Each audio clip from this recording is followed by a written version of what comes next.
Comment devrions-nous commencer une introduction? Is that French? Can we get a translator? The King's English. No need for translation, sir. I can speak it well enough. Good. My name is Dr. Raymond Ham, and I... A doctor. A like-minded individual, no doubt. Wherein is your speciality, sir? Cryptobiology. Why? A medical man, such as myself. Wonders abound. And here, I worried I had been abducted by common street thugs. This place, then, this is your laboratory. I had wondered, as clean as it is, and with such little trace of the pestilence here. The pestilence? What do you mean? The scourge. The great dying. Come now, you know what is it they call it? No matter. The pestilence, yes. It abounds outside these walls, you know. So many have succumbed, and many more will continue to, until such time as a perfect cure can be developed. Fortunately, I am very close. It is my duty in life to rid the world of it, you see. The cure to end all cures. When you say the great dying, are you talking about the bubonic plague? I don't know what that is. I see. Right, well, the entities our agents encountered at the house, they were dead when you encountered them, yes? You reanimated them. In a manner of speaking, you see things too simply, Doctor. Expand your horizons. Life and death, sickness and health. These are amateur terms for amateur physicians. There is only one ailment that exists in the world of men, and that is the pestilence, and nothing else. Make no mistake, they were very ill. All of them. You think you cured those people? Indeed. My cure is most effective. But the things we recovered were not human.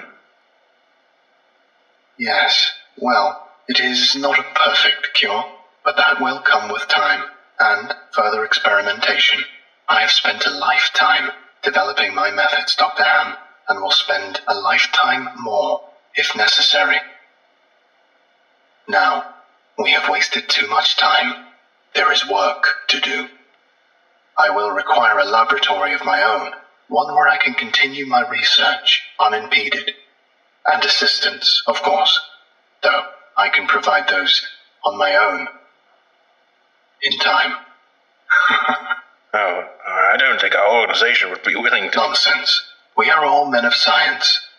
Fetch your coat and show me to my quarters, Doctor.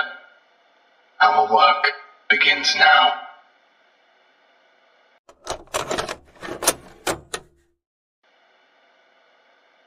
We've watched you work for several weeks now, and honestly, I'm not sure I understand what you're doing. Could you describe your process in detail? Oh, goodness, no.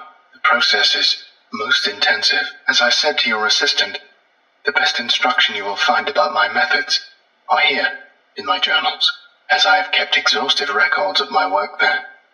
Oh, I see. Well, my concern, Doctor, is that we still don't understand what you're seeking to cure, or how it manifests, or how turning these creatures into quasi-living, mindless drones helps in that effort. You do not understand the pestilence, even after all this time.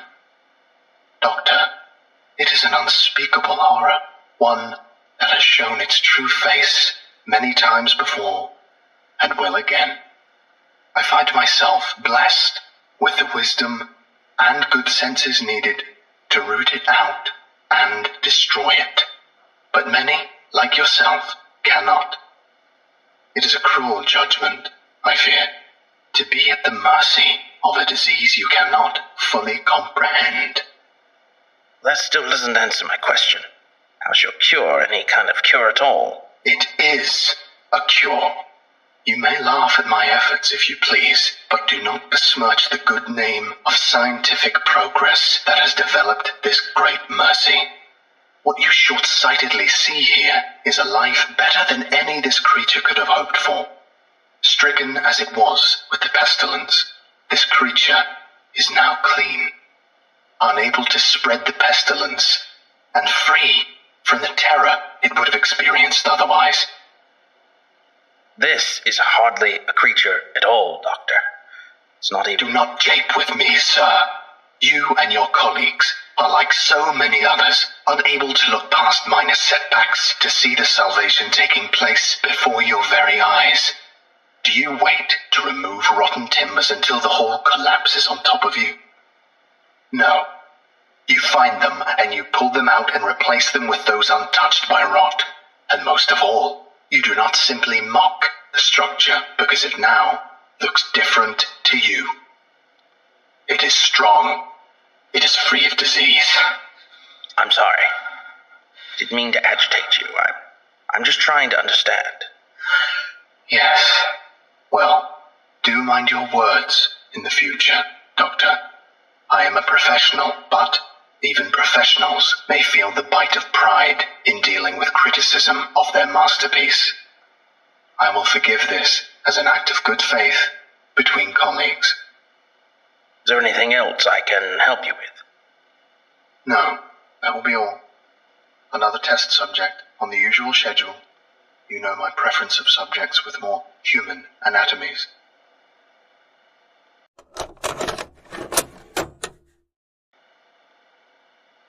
SCP-049, we are conducting this interview to close out our investigation of your actions taken on April 16th that resulted in the death of a staff member. Do you have any comments to make? Only that I look forward to the day when you will allow me to resume my work. I have spent the last few weeks compiling my notes and constructing a new theory for how the pestilence was able to infect someone in such an insidious manner that I nearly couldn't detect it. Have you experienced any remorse for your actions? For the death of Dr. Ham? Ah, yes. Well, the death of a colleague is always regrettable.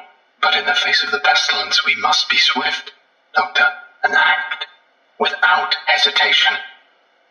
Dr. Sherman noted in his report that you seemed to be mournful during your initial interview. Mourn? Perhaps. I had not thought that. It is lamentable that a fellow doctor became infected, but the work continues. Regrettable as it was, Dr. Ham's death provided important insight. Living human subjects are the only way to proceed forward, I am decided. My cure is of little use on dead flesh, and I have gleaned all I can from your generous supply of corpses. My desires turn towards tending to those still living who suffer from the disease. I'm afraid you're going to be disappointed. Oh, Doctor, I wouldn't be so sure.